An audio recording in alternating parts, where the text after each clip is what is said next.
A young boy named Seiji is in a cave, and in cave there is a hot naked girl. She suddenly hugs him and asks him to marry her. Seiji is absolutely shocked. You see, before all this happened, Seiji was just a high schooler, fat, ugly, and a loser who was always bullied.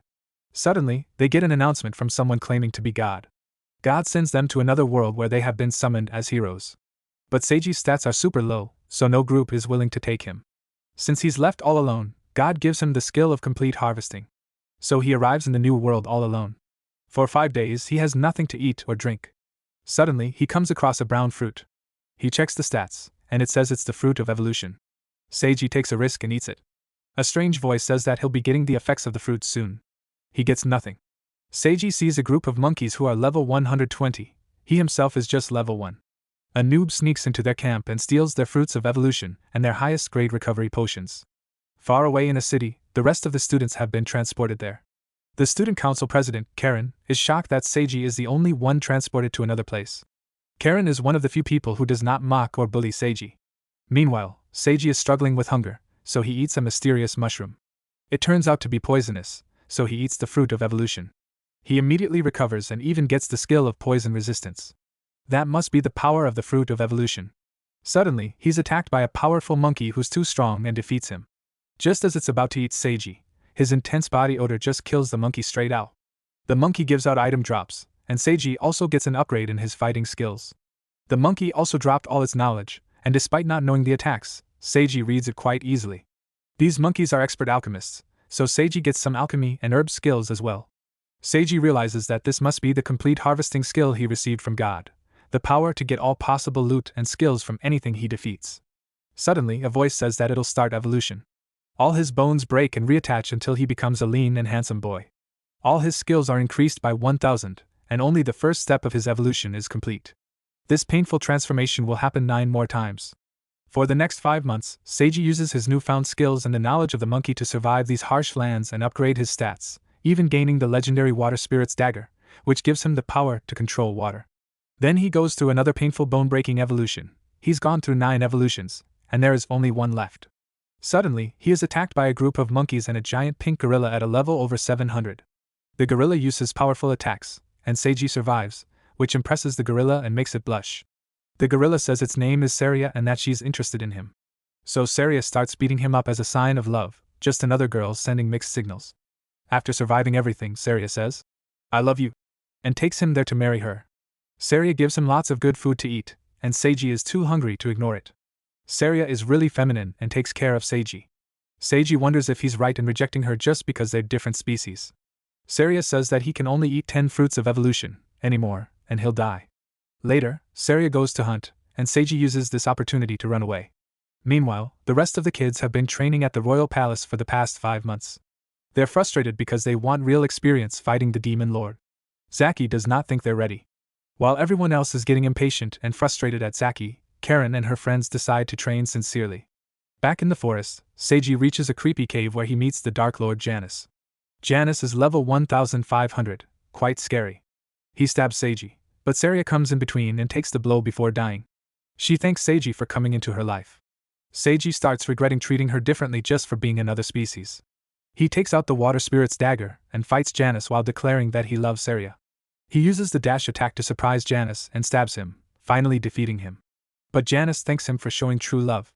It turns out he was cursed with undeath, so he could not go to the afterlife, but now he can rejoin the love of his life. Then Seiji goes and kisses Saria. Suddenly, Saria starts glowing and turns into the beautiful red-haired girl from the beginning. A little backstory: Janus was a powerful lord from 1500 years ago.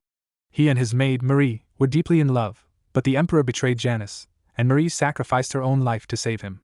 After that, he spent the rest of his life with Marie's body, cursed to never die.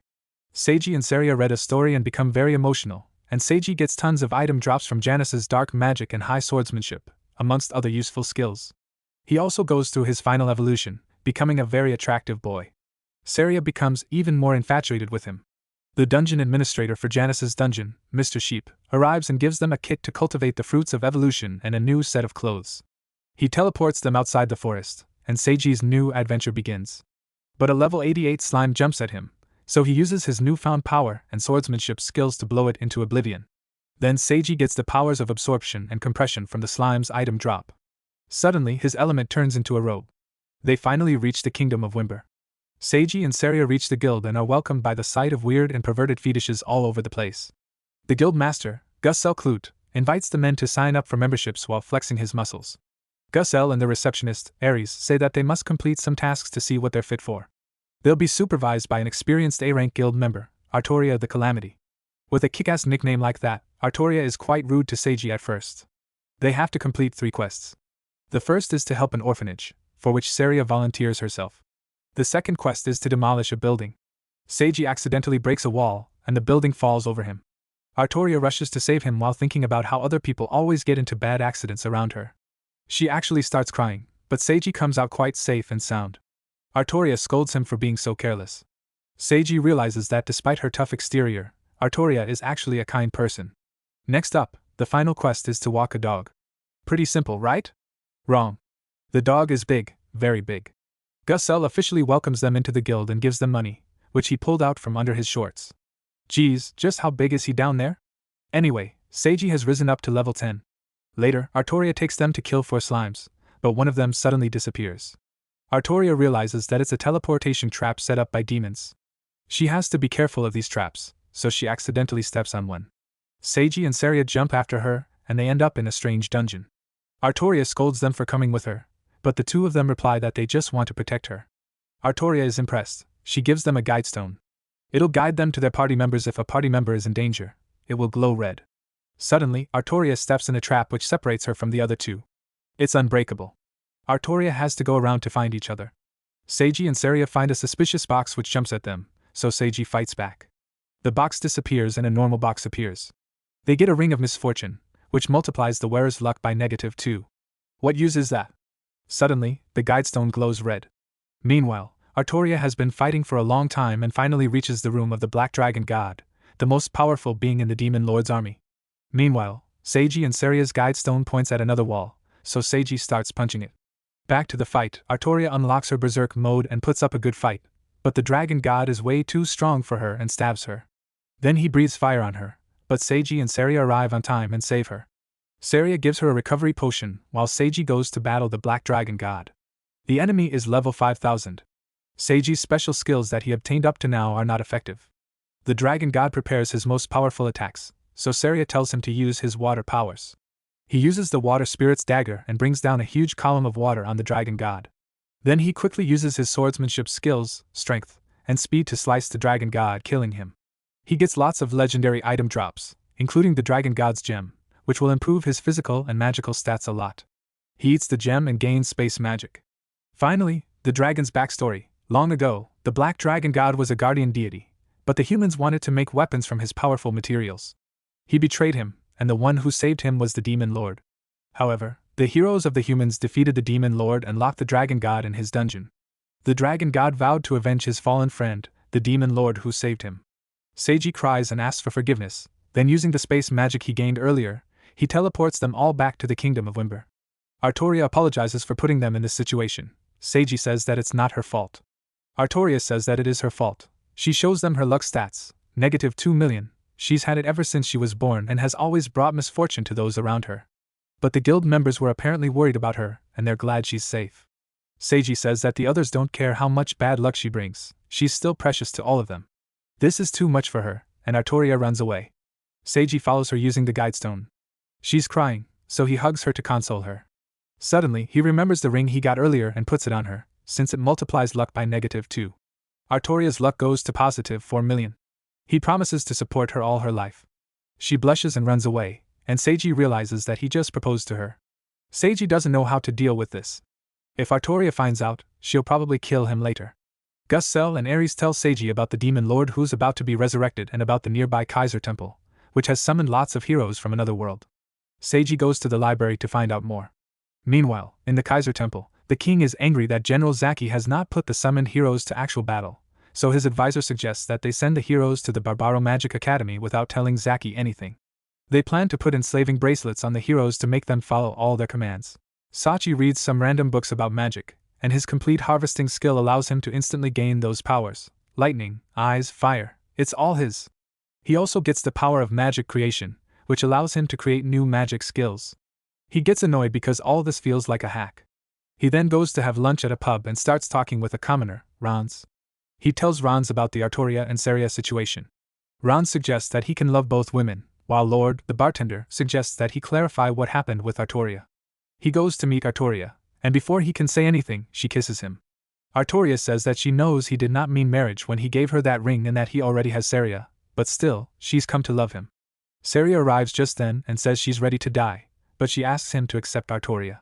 She has no problem sharing Seishi with other women because she knows that he's just that desirable. He admits that he also loves Artoria and kisses her. All their friends congratulate the three on their new bond. Seishi has now become an E-rank adventurer, so Gussel flexes his muscles and advises them to buy a horse. The stable owner tells them about the Royal Cup, a very dangerous horse race with a huge reward. Then he shows them a dragon horse, too dangerous, a deer horse, too stupid, and finally a female donkey with anger issues. It immediately attacks the stable owner. Because of his complete harvesting skill, Seishi understands all languages, even donkey. The donkey says that only those she deems worthy can touch her, then attacks Seishi, but Sachi easily stops her attacks and dominates her, so the donkey submits herself to him for all her life and gives her name as Lulu. Seishi takes Lillian out for the first time in her life and feeds her delicious food, watching her joy. Later, they run into an artist, Mei, whose paintings Seishi spots despite her being talented. Mei sells very little on the streets, so her friend Clay, another painter, wants her to participate in the Royal Painting Competition, the most influential painting competition in the Wimber Kingdom. But Mei does not believe that she can win. She says that if he wins the dangerous race, then she might get the courage to participate in the painting competition. So Seishi enters the tournament with Lillian. Lillian has extra motivation, as the fifth prize is a tasty tabbouleh fish. The race starts. However, Lillian was looking forward to the tabbouleh so much that she skipped breakfast, and now she's weak. So Seishi uses the fruit of evolution cultivation set to grow one of the fruits, which he eats, and then gets enough energy to rush forward. Meanwhile, one of the racers uses her horn to call a group of B-rank wolves and an A-rank hellwolf, but Lillian rushes in and kills the wolves. Then she goes through her power-up and missile kicks the hell out of the other racers, scaring them and causing them to drop out.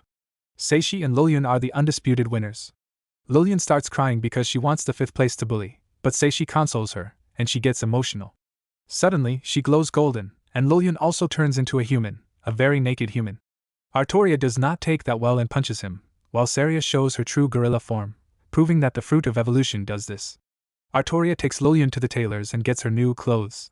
Suddenly, two Valkyries, powerful warriors of the Wimber Kingdom, come and arrest Seishi. Meanwhile, the top generals of the Demon Lord's army gather under the Demon Lord's daughter, Lucia. Latia says that she wants to ally with the Wimber Kingdom, shocking the generals. Leia also says that she summoned the Black God's dragon soul for a short moment, and he told her that he lost to a man named Seishi and that it was a fair battle. The demons are shocked, but he also says that demons and humans must learn to coexist if they want peace for their people. All the generals begrudgingly agree to her peace plans. However, the Demon Lord's aide Craze is against the alliance and runs away. Back at the Wimber Kingdom, Seishi learns that the winner of the Royal Cup gets to spend a day with the famed Valkyries, so he's getting his reward. Lillian should also be there, but maybe that's just my opinion. They show him how the Valkyries train, led by Captain Louise. Louise defeats the others so fast that Seishi couldn't even see it, then she challenges Seishi to a mock battle. Meanwhile, the other students arrive at the Barbador Magic Academy, where Karen and her two friends are bullied by some big boys. She slaps them, so they vow to take revenge. Back to Seishi, he dodges almost all of Louise's attacks, surprising everyone. Suddenly, he gets all sorts of reflexive world vision and sixth sense power-ups that allow him to disarm Louise. Everyone is horrified. Suddenly, Louise blushes and calls him teacher or master. Another Valkyrie tells him that Louise cannot use magic, so she honed her swordsmanship to pure mastery. She can also copy any skills she sees. She was a genius from childhood, and everyone put her on a pedestal, meaning she never had proper friends who were on equal terms with her. Now Seishi has changed that. Louise asks him to be her teacher, so there's another one for Seishi's harem. Suddenly, a maid screams and says that someone has attacked the king. Seishi uses the recently acquired world vision power to find the assassin. She seems to be an 8-year-old child named Oliga. Seishi's skills allow him to see that Oliga is a slave. Oliga attacks him, but Seishi's newfound reflexive and defensive skills are too much for her, and he knocks her out easily. The Valkyries arrive and say that the king is in eternal slumber because Oliga cut him with a cursed knife. No one knows how to undo that curse. Seishi is shocked to see that the king is actually Rans, the commoner who gave him love advice earlier. He also meets Louise's elder brother, Florio, the leader of the kingdom's magic division. Florio says that there is no magic to reverse the curse of eternal slumber, but remember, Seishi has obtained the skill to create magic. So he visualizes the sleeping curse and its cure, accidentally creating reverse magic called eternal health, and the king wakes up. All the people are delighted. Meanwhile, the other girls are also discussing Seishi. Saria is okay with Seishi doing whatever, but Artoria is jealous and worried that he might come back with another woman. The Kaiser Empire is shocked to learn that the king sent all the heroes to the Barbador Magic Academy. On top of that, the mage Helio has put enslavement bracelets on all of them. Meanwhile, Saria, Artoria, and Lilian go to meet Seishi at the palace. Florio and Louise are shocked that Seishi has a wife, girlfriend, and a dedicated servant. One of the Valkyries, Lorna, starts interrogating Olga by torturing her in the worst way possible, teasing her with delicious food. But this method is too sadistic, so Louise and Seishi kick down the door until Lorna, the Chi, won't be getting dinner. Then they feed Olga good food. Louise notices that she's wearing an enslavement collar, and she's forced to obey whatever her master commands. She tries to remove it, but she is struck with terrible lightning. Meanwhile, the king of Kaiser commands Helio to make Olga and her own life elsewhere. Zakiya starts questioning why he's fighting for the Kaiser Empire, whose king is so corrupt. Back at the Wimber Kingdom, Seishi tries to create magic that can free the enslaved Olga. He needs to have strong visualization and thinks about President Lincoln, and he ends up creating President Lincoln. The collar also breaks, then Olga tells her sad story. In the Kaiser Kingdom, the Brest folks are persecuted. Olga's mother was sent to a concentration camp while she and other kids were forced to train until they became assassins. She says that she has used her skills to kill many people and her hands are stained with blood, but Seishi reassures her that she's not evil. The Kaiser Empire is. He tells her that she can be like a sister to him. Louise informs him that King Ranz will not punish Olga because she's young and innocent, so Seishi takes her under his wing. Meanwhile, Helio and Kraze are planning to crush the Wimber Kingdom. It turns out Helio is also working for the Demon Lord in secret. Later, Louise says that lots of monsters have been appearing near the kingdom's borders. The Black Paladin, who is the only knight capable of equaling Louise, is fighting them, but he does not have enough soldiers, so Louise and her Valkyries will be going to help him. She asks Seishi to protect King Ranz until then. One day, the greatest mage in their lands, Barnabas, comes to visit the king.